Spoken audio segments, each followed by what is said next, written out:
Dies ire, dies illa, solvet seculum infamil.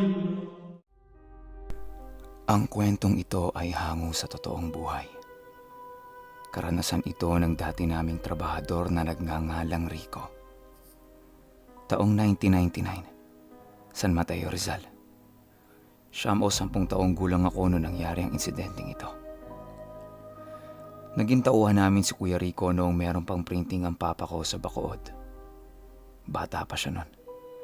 Parang mga 20 anyos pa lang siya. Kaya nakapasok sa amin si Kuya Rico ay dahil kay Ate Inday. Si Ate Inday ang yaya ko na siya namang kapatid ni Kuya Rico. Ang nagrekomenda sa kanila ay isa din sa mga tauhan ng tatay ko sa printing. Silang magkapatid ay laki sa probinsya.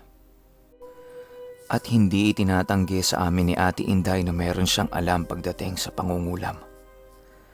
At si Kuya Rico naman ay meron daw baon. Kapag sinabing baon, ito ay isang uri ng agimat na nasa loob ng iyong katawan. Iba't ibang uri din ng mga anting-anting na maaaring ibaon sa iyo. Nandiyan ang kampana, mutya, sinukuan, kristal, at kung ano-ano pang mga hiram na kapangyarihan mula sa mga nasa kabilang dimensyon o mas kilala bilang mga engkanto. Alam niyo, magandang talakayin ito sa ibang video. Kaya ako lang naman nabanggit yan ay dahil konektado ito sa ating kwento. Bago pa man din tayo lumayo, bumalik na muna tayo sa kwento. Halos ilang taon nang naninilbihan sa amin na magkapatid na ito. Kasama namin sila kapag umaalis kami. Parang anak na din ang turing ng nanay at tatay ko sa kanila. Nangyari ito bakasyon. Malapit na magmahal na araw. Napagkasunduan ng aming pamilya na mag-swimming sa San Mateo noon. Kumpleto kaming lahat.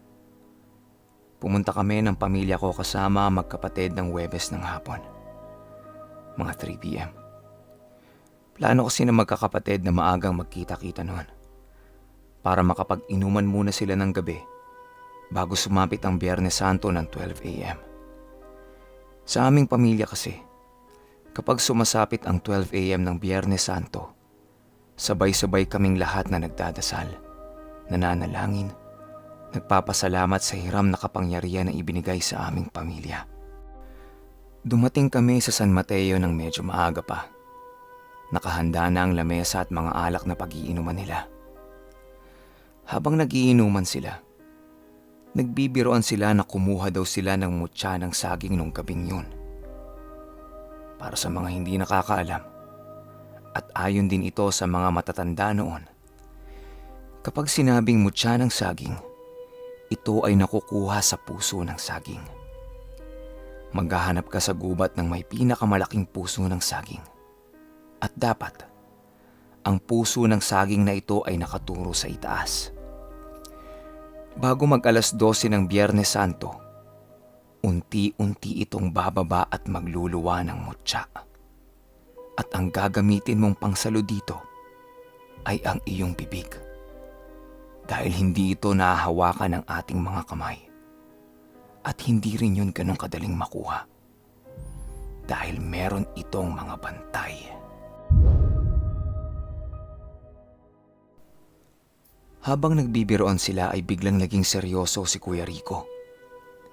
At sinabi nito sa tatay ko na, "Kuya, kung papayagan mo ba akong bumaba sa ilog mamaya, papayagan mo ba ako?" Lahat ay biglang naging seryoso. At tinanong ng tatay ko si Kuya Rico, "Seryoso ka ba dyan, Rico? Hindi biro yung gagawin mo. Hindi porket may baon ka, pwede mo na agad gawin kung ano ang iniisip mo. Baka pagsisihan mo yan." Lakas loob sinagot ni Kuya Rico ang tatay ko ng, "Buong-buong loob ko, kuya. Matagal na panahon ko na rin hinintay ito eh." Pinayagan ng tatay ko ang gustong mangyari ni Kuya Rico. 10:30 p.m. na. Nagpasya na silang tapusin na ang kanilang inuman dahil maghahanda na sila sa kanya-kanya nilang dadasalang mga buhay na salita. Habang nagliligpit ng lamesa si Kuya Rico, humingi ito ng basbas at payo sa aking lolo. Sinabihan siya ng lolo ko na wag nang ituloy kung ano man ang pinaplano niya. Pero sadyang matigas si Kuya Rico at gusto nitong makuha kung ano man ang gusto niya. Kaya ang ginawa ng lolo ko ay binigyan siya ng poder. Pero binalaan siya nito. At ang sabi niya ay, Alam mo, Rico, hindi magtatagal ang puder. Pagsapit ng 12:00, unti-unting mawawala ang bisa nito. Kaya dapat kang magmadaling bumalik dito sa bahay. yan ang mga sinabi ng lolo ko noon kay Kuya Rico. Para lang sa inyong kaalaman, kaya nabanggit ng lolo ko na mawawalan daw iyon ng bisa pagtungtong ng 12:00. Lingid sa ating kaalamang mga Katoliko, yang oras na yan ay ang pagpanaw ng ating Panginoon. Kasabay ng pagpanaw ng ating Panginoon, hindi na gumagana ang mga buhay na salita o kung anumang klase ng agimat. Kahit hindi man ito totoong nangyayari, napagpasapasahan na ng ilang dekada ang paniniwalang yan. Kaya naman hindi na ito mawawala sa atin tuwing Biyernes Santo. Noong mga bandang 11 p.m., nasa kanya-kanya na ng kwarto ang magkakapatid. At si Kuya Rico naman ay naghahanda na sa pagpunta niya sa ilog. Ang hawak niya lang ay isang bote ng 1.5. Nagsimula itong maglakad pababa ng bundok. At ayon sa kanyang kwento, wala pa man din daw siya sa pupuntahan niyang ilog kung ano-ano na ang nakikita niya sa dinaraanan niya. Andyan daw yung lumulutang na kabaong, malalakas na usok na nagmumula sa puno ng mangga, mga naninitsit sa kanya, at kung ano-ano pa talaga namang nakakatakot. Ngunay naisipan niya daw na wag na lang ituloy kung ano man ang gagawin niya. Pero nanaig pa rin sa kanya ang gusto niyang makuha ng kabing yun. Nakarating si Kuya Rico sa ilog. Hindi niya alam ang oras dahil wala naman siyang suot na relo noon. Umupo lang ito sa gilid ng ilog. Napakatahimik. Tanging tunog lang ng ilog ang naririnig niya. Nakikiramdam din siya sa paligid dahil baka biglang dumating kung ano yung hinihintay niya. Ilang minuto siyang nakaupo doon nang biglang tumigil sa pag-agos ang ilog.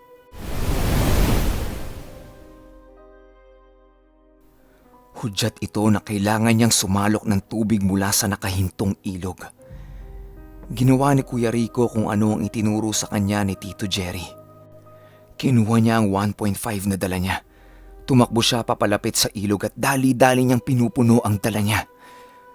Nung nasa kalahati na ang tubig, laking gulat niya na may biglang humawak sa kanyang mga balikat. Napakalaki daw nito. Para daw doble ng tangkad niya. Inihagi siya nito papalayo sa ilog. Hawak pa ni Kuya Rico ang lalagyanan niya ng tubig noong mga oras na yon. Nang biglang may humawak sa kanyang 2 kamay at 2 paa. Doon niya nakita ang talagang napakapangit na mga itsura ng nilalang.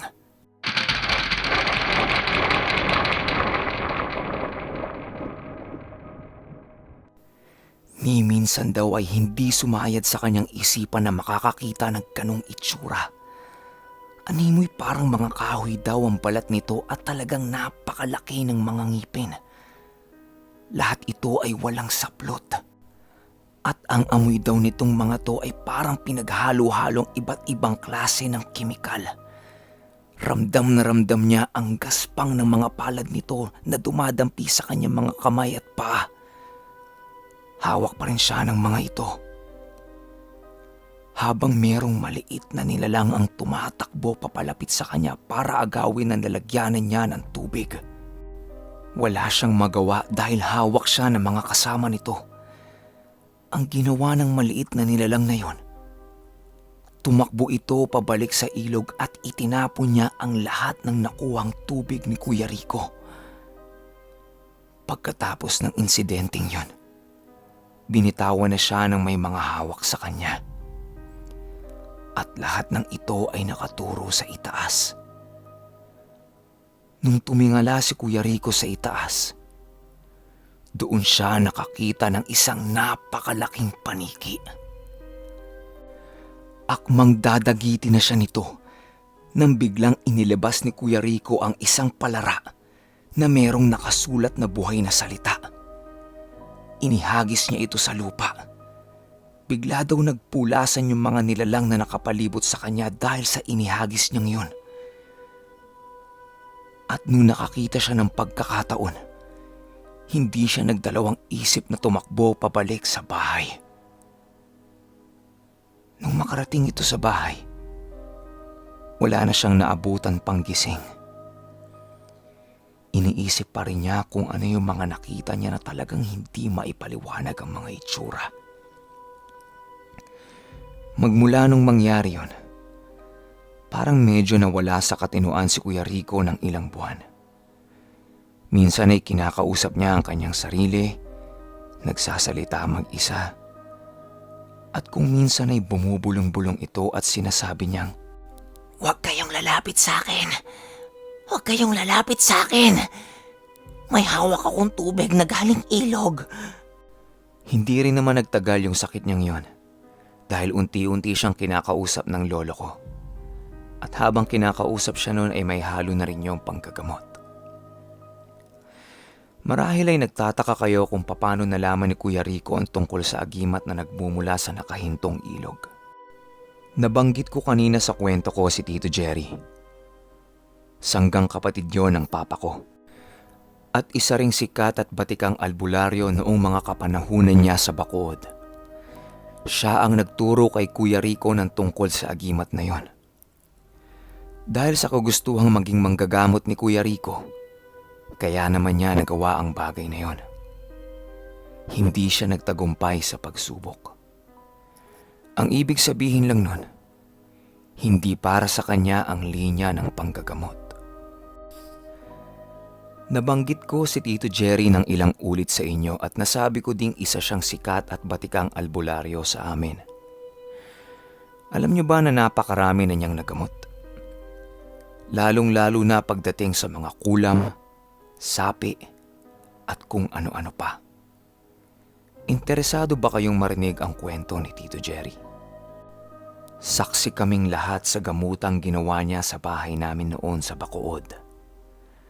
Kung interesado kayo, huwag niyong kakalimutang i-click ang like, share, at lalong-lalo na ang subscribe button.